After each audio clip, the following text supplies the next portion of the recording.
All right, let's some big news that has happened. I know if you've been, if you had your phone on at all, you heard about drones in New Jersey. Watch this Fox report. We'll be right back. In focus now, Republican Congressman Jeff Van Drew of New Jersey, member of the House Judiciary Committee on the Hill right now. How do you address this at this point? Well, here's the real deal, Harris. You know, I'm also on the Transportation Committee, on the Aviation Subcommittee, and I've gotten to know people. And from very high sources, very qualified sources, very responsible sources, I'm going to tell you the real deal. Iran launched a mothership probably about a month ago that contains these drones. That mothership is off, I'm going to tell you the deal. It's off the east coast of the United States of America. They've launched drones, is everything that we can see or hear. And again, these are from high sources. I don't say this lightly. Now, you know, we know there was a probability it could have been our own government. We know it's not our own government because they would have let us know. It could have been some really glorified hobbyist or hobbyists that were doing something unbelievable. They don't have the technology. But let's pretend that's possible. The third possibility was somebody, an adversarial country, doing this. Know that Iran made a deal with China to purchase drones, motherships, and technology in order to go forward. The sources I have are good. They can't reveal who they are because they are speaking to me in confidentiality. These drones should be shot down. All right, that's Representative Jeff Van Drew. Now, you heard what he was very emphatic about. There was no mystery. The drones. But what does the Pentagon have to say? Here's their response to what's happening in New Jersey. At this time, we have no evidence that these activities are coming from a foreign entity or the work of an adversary. We're going to continue to monitor what is happening, but you know, at no point were our installations threatened when this activity was occurring. Can you rule out that these are American drones or U.S. military drones? These are not U.S. military drones. Again, this is being investigated by local law enforcement. What our initial assessment here is that these are not drones or activities coming from a foreign entity or adversary. Representative Jeff Van Drew, who is a Republican from New Jersey, was just on the air saying that Iran launched a mothership probably about a month ago that contains these drones, and that mothership is off the coast of the east coast of the United States. Is there any truth to that? There is not any truth to that. There is no Iranian ship off the coast of the United States, and there's no so-called mothership launching drones towards the United States. Okay, so somebody's not telling the truth here, Ed. I mean, absolutely, and then no. But don't worry, local law enforcement, when the Pentagon says local law enforcement, they got it. Ed, help me understand. So, first things first, Sabrina Singh is a horrible liar. Some of the government officials are better than others at lying, but you can see right through that. I'm just going to give you a little bit of fighter pilot's take on drones, what we know, what we can see. By the way, the solution to this entire thing is to bring Tony Soprano back. I'm sure he can handle all the problems in New Jersey, including the drone situation. But I can just see Tony Soprano in his backyard with a shotgun, and a bourbon, just taking care of business.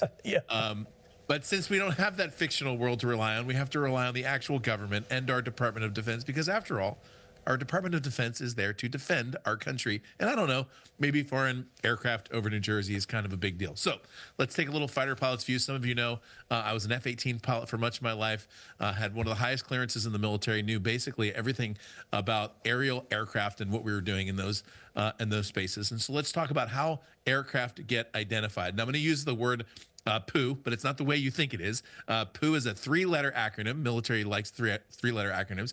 That stands for Point of Origin. Now, there are three identifications that a fighter pilot or an identifying aircraft will give to an unknown aircraft. One of those identifications will be unknown, or what we call bogey. Another one will be called bandit. What bandit means to us is that is actually an enemy aircraft, but it has no hostile intent. And then the third and the most lethal would be hostile. If we get a targeted hostile, what that means is that we're going after it and we're going to go shoot it down. Now, how does the military know which aircrafts are bogey, bandits, or hostile? One of the things that we understand is called POO. Pilots call it POO. It's Point of origin. Our military knows where things come from. That's why we have radar detectors. That's why we have infrared detectors. Certainly across our shoreline, definitely at military bases.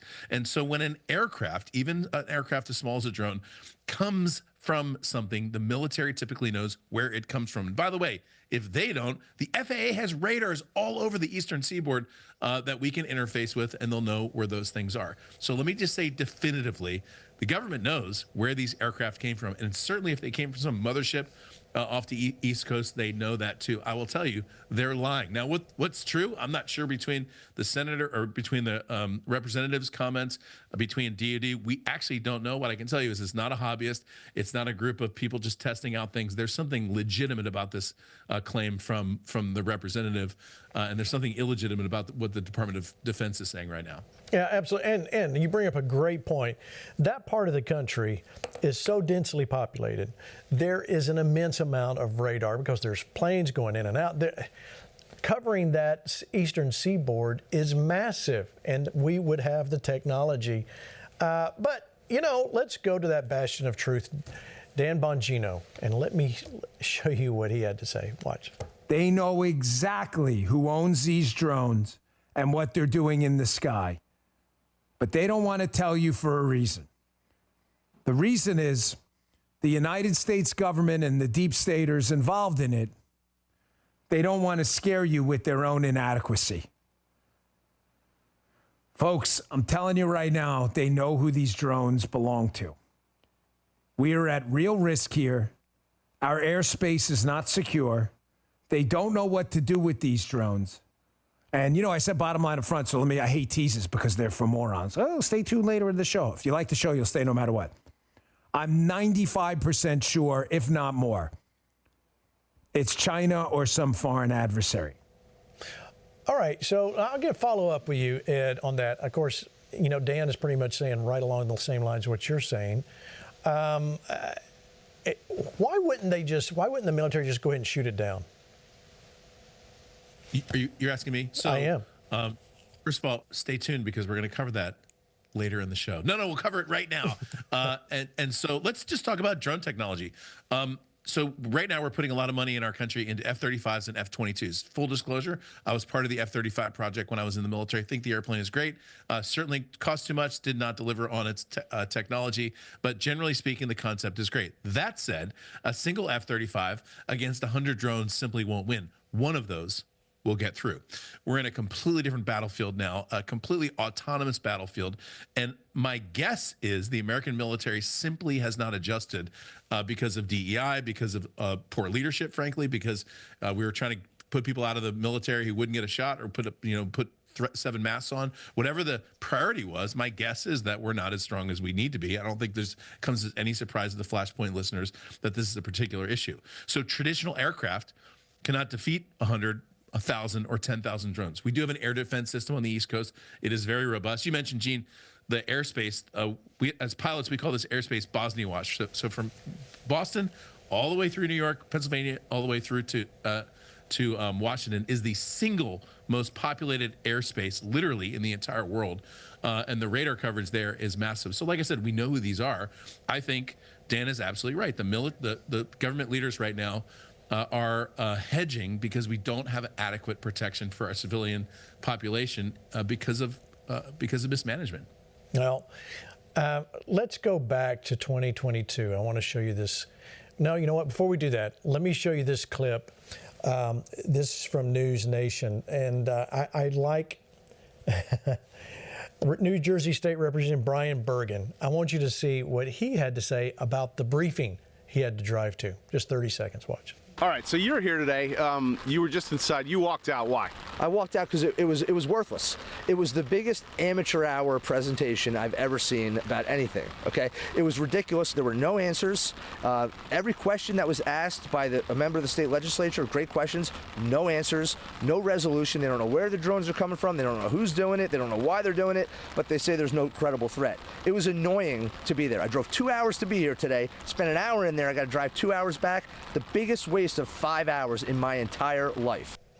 You got to love that guy, Luke. I mean, everybody can identify with what he's going through. He's entirely frustrated with that, and nobody tells him anything. What do you think, Luke? This whole thing, you've been listening. Well, yeah, I'm not a fighter pilot, and I don't play one on TV either, so, my knowledge is going to be a little lacking here. But what I will say is just an observation that a lot of these things sound very familiar from when we saw the CCP fly their balloon over the U.S. mainland over key strategic military bases just a few short months ago. We kind of heard the same thing from the Biden administration, and I agree with all the people that say we know exactly what this is and we know where it's coming from, because the Biden administration would have to go out there and explain why it's here in the first place. I don't think that under a Trump administration or a Republican administration we would see this happening. Frankly, I think that if Iran or China sent stuff over to the United States, Donald Trump might not just blow up that one projectile, that balloon, that drone, or something like that. There would be other ramifications that would cause the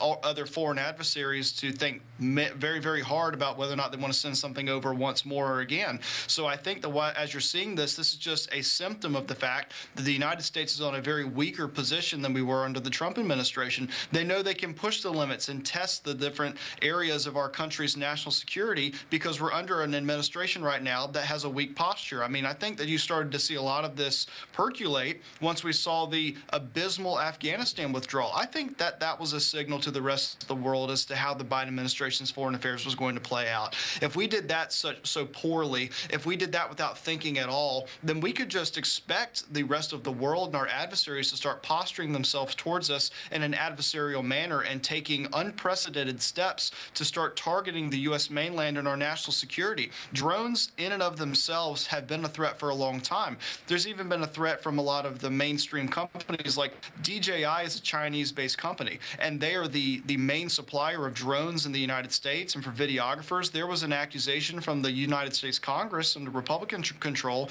that they were using a lot of the visualization that was captured by that drones to map out strategic areas in the United States to use for their own military benefit. So this is nothing new. It just shows that the Biden administration has not been prepared for it, and they've not been able to even address a simple drone or a balloon. So as we start to uncover more of this, I hope that the incoming Congress uses their subpoena power to start questioning the former Biden administration officials. Just how deep did this go? Were there other drones or balloons that we just didn't know about? Why were there steps taken to uncover this? Did the president of the United States even know what was going on, or is this just some big cover-up just to save face politically? Yeah, and I'm glad you brought up the balloon because, Ed, like your time, and can an F-18 shoot down a balloon? Would they be able to do that? Pretty simply. Yeah, just like the F-22s. I think that was what shot the balloon down over the East Coast. Yeah, no problem. Real quick, Gene, if you see a bloated spherical entity in New Jersey, though, be careful. It might be Chris Christie. It might not be a balloon. I knew you were going there. I knew you were going. All right, now, and this is serious. This was 2022. Iran released this video. Now, this is out. Iran admits this. In fact, if you watch the graphics in here, read the graphics, they're kind of small. This is what they are saying. And remember, this was 2 years ago. This is their threat to Donald Trump. Watch.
Revenge is definite.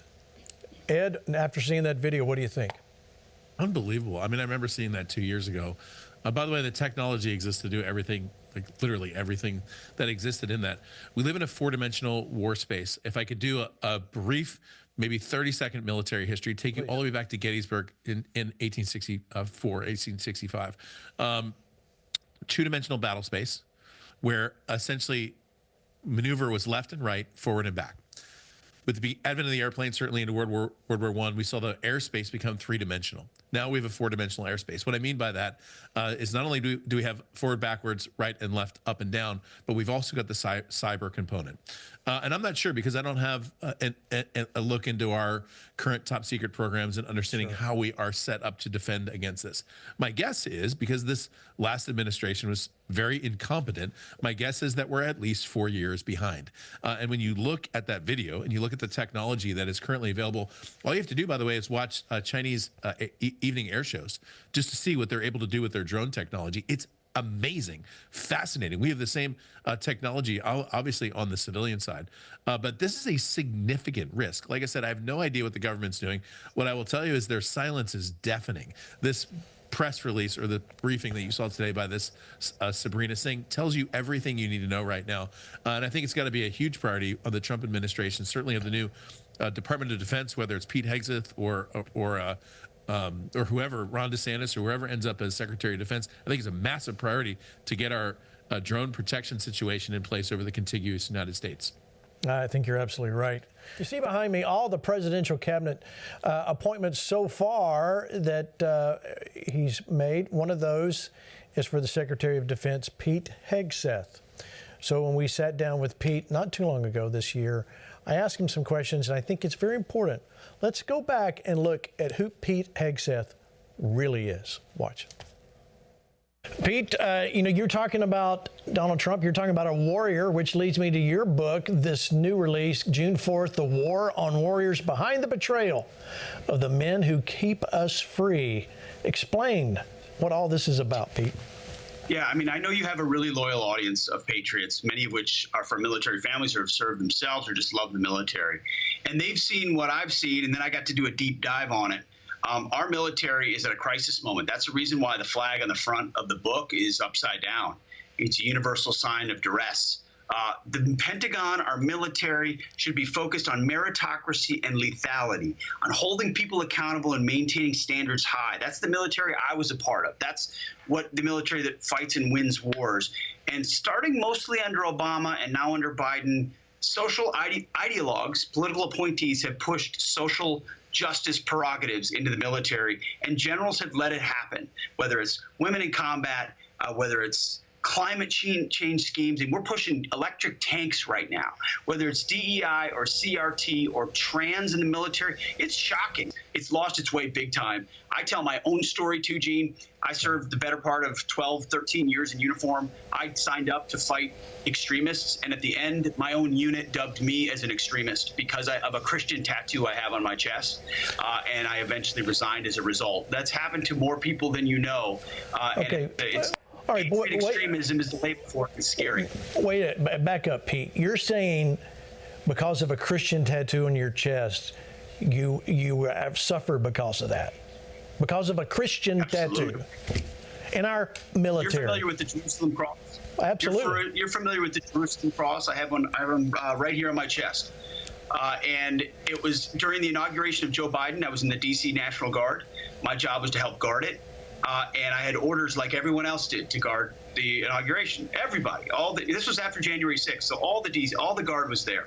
Right. And a day before, I got a call from my commander that said, "We don't need you, Major. Stand down. Your orders have been revoked." And they wouldn't tell me why.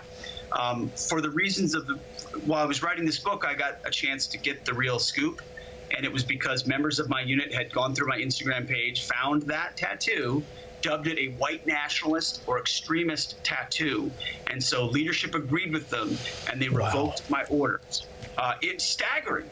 And now, was it because I'm a Christian? Was it because of the tattoo? Was it because of Fox News? Was it because I support Donald Trump? I'm not quite sure. But all of those are the wrong answer in a military that's supposed to be nonpartisan and committed to, defending the Constitution. So I'm one of many casualties men and women of faith, people who have a principle around a vaccine. You take the Gadsden flag, "Don't tread on me." It's not allowed on posts anymore. You're not allowed to fly it. It's considered extremism. So there's an ideological lens through which the military is deciding who gets promoted, who they want to recruit. That's why you see recruitment problems. And it's changed the whole ethos of who decides to serve and what those formations look like. And it's not going to make us better at defeating China or anybody else on the world stage. And what are we going to do, throw our pronouns at them? And we're in a bad spot, and a new commander-in-chief is going to have to change it. Well, I like this guy. I like him. Ed, what do you think? I mean, he's 100% right. By the way, one of the things he said is meritocracy and lethality. I will just simply tell you, looking back in history, Americans become complacent. We became complacent in the 1980s, late 1980s, when the Berlin Wall fell and technically the Cold War ended, which, by the way, it never ended. But technically the Cold War ended in the late 80s. And we became complacent. In 1992, we had a president named Bill Clinton. And the shift from the military being the defense arm of the United States to being the DEI test place started right there. I'll tell you, I joined the military right after that, by the way, in 1995. There was a pilot in the Navy whose name was Karen Holtgren. The Navy was intent on having the first female fighter pilot. The Navy was intent on having that happen. And I watched a conversation between a Navy admiral and a Marine Corps general. And the Navy admiral looked at the general and said, "When are you guys going to have a female pilot?" Which was a conversation, by the way, was in the bathroom at this event that I was at. And the general looked over from the urinal, actually, and said, "Whenever we have one, good enough." And I will tell you, I flew in the Marine Corps with a female fighter pilot in my squadron who was a great pilot. She was good enough. But Karen Holtgren lost her life on a carrier landing shortly after training because she was not prepared and the Navy pushed her through. I got to see right in front of me what happens when you push people through for political reasons and not for lethality and meritocracy reasons. He's 100% when it comes to this. Our military has been significantly degraded. It's our fault, and it's time to build it back up again. I have a friend of mine who's a SEAL, who is a lethal weapon. This guy is unbelievable, and at 19 years in the military, he was processed out because he refused to take the shot. And we have tens of thousands, like literally hundreds of thousands of Marines and soldiers and sailors and airmen who have been taken out not because of how good they are, but simply because of their political condition. It was a long road, by the way. It's a big uphill climb for the military, and I certainly hope that either Pete Hegseth or whoever ends up as DOD, I trust we're going to have a great Department of Defense after the next 4 years. I believe you're right. Let me show you. Let me go from the political side here, Luke. From Jesse Morgan, concerns arising among military officials that Pete Hegseth, if confirmed as Secretary of Defense, could dismiss up to 20 woke generals and high-ranking officers. Well, we certainly hope so in that. But then this little skirmish. Yeah, this little skirmish blew up. Now, you may not have heard about this, but I promise you would have. Pete post, we understand that ProPublica, the left-wing hack group, planning to publish a knowingly false report that I was not accepted to West Point in '99. Here's my letter of acceptance signed by West Point Superintendent Lieutenant General Daniel Chrisman, U.S. Army. He's got the letter. He kept the letter. There it is. But yet they said he wasn't accepted. In fact, he's not only got that, he's got it framed up, the offer of admission. Now, he did not go, but he was accepted. So guess what happened? Because he stood up, he had the proof, and he stood up to that. There's another letter, and Tom Cotton even wrote that he's concerned. We need to get to the bottom of this. Lieutenant General Gilland, I'm concerned about reports a U.S. military academy official has provided false information to a left-wing reporter writing a derogatory hit piece about Pete Hegseth for nominee. Well, guess what happened? Suddenly, a review of our records indicates that Mr. Peter Hegseth was offered admission to West Point '99 but did not attend. An incorrect statement involving Mr. Hegseth's admission to the U.S. Military Academy was released by an employee on December 10th. Further review, employee's realized statement was in error, blah, blah, blah, blah, blah. Boy, we got caught. What do you think, Luke? This is classic. If he did not have pictures and scans of his documents, trust me, this would have been a much bigger response. He wasn't good enough to be accepted into West Point. He wasn't there. Who is this guy? Who does he think he is? What secrets is he hiding? This is political dynamite. Yeah, I, as a communications director on Capitol Hill, have tangled with ProPublica several times, and I'll just say this as a general blanket statement, that when you have an organization that masquerades as a journalism or a journalistic entity, but is funded privately by 501c3 dollars that generally have some sort of an agenda behind them, then you start to bend some of the rules along the way. There's multiple examples of that happening up here in Washington, D.C., but when you're looking at a lot of these examples of them trying to be activists instead of journalists, I think they kind of shot themselves in the foot a little bit here, because it backfired. Now senators are calling for an investigation into it. You know, if anybody wasn't convinced at first of all of the accusations against Pete Hegseth were false, I mean, when I was listening to a lot of the anchors who were sitting beside him on the morning shows that were saying, we never smelled alcohol in his breath, because he was accused of having an alcohol problem, and then you're seeing the left-wing media basically trip over themselves trying to make up additional false accusations against him, you start to take pause and wonder whether or not this is actually an orchestrated attack against Pete Hegseth just because they don't like who he is or what he's going to do. It seems too many times up here in D.C. that your opportunities for advancement, or you're not considered qualified, is until you actually get in with a lobbying firm or a special interest group, or you come up through Boeing or Blackstone or some of these other organizations that then give you their legitimacy and say that you are then experienced. Pete Hegseth was just talking about his vast experience in the military. He's somebody who's been on the front lines with these folks. They've been in the trenches together. They've been working with one another. And too often in D.C., just like members of Congress, the upper echelons and the brass become woke because they get so disconnected from the people that they're actually working with. I remember one time when I was working for the member of Congress from Pensacola, Florida, Matt Gaetz, we went to a lot of military institutions like Eglin Air Force Base and Naval Air Base Pensacola down there, and we were just looking at these soldiers who were concerned and voicing their concerns about being targeted because of their beliefs. They said, what if I accidentally liked the wrong Facebook post 10 years ago? Is the Biden administration going to come after me and label me and say I'm some radicalist, some nationalist terrorist or something like that? I mean, they were genuinely concerned that because they identified as a Republican or a conservative, they were going to have the full force of the Biden administration come down on top of them. I think that's what you're seeing happening here. The activists that are trying to turn the tide against Pete Hegseth because they were afraid he's actually going to put the military back to work, because we're over here arguing about Zay Zims, but China could be sending over the boom booms, and we're not going to be prepared when it comes to actual military combat.